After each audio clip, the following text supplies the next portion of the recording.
Haikyuu The Dumpster Battle е приятната изненада на тази пролет. Става въпрос за една адаптация по манга комикс, пълнометражна, но за разлика от повечето подобни филми, тук времето, в което той продължава, е напълно според нужното, час и 20 на минути, и филмът със сигурност изструва вашето внимание.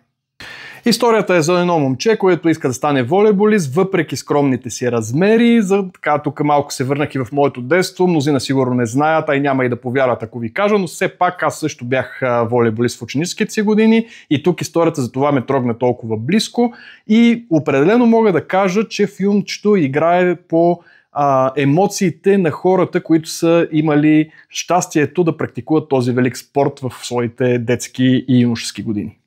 Много се радвам, че това заглавие идва много скоро след Претендентите с Зендая. Аз там бях изключително критичен, защото онзи филм беше тотална глупост, много лоша реклама за тениса, докато в този случай с Хаико, тук рекламата на волейбол е много добра, защото всъщност залага на истинската философия на нашия, един от любимите ни спортове, и определено може да накара младото поколение да се влюби по същия начин, както нас, в тази отборна игра с топка.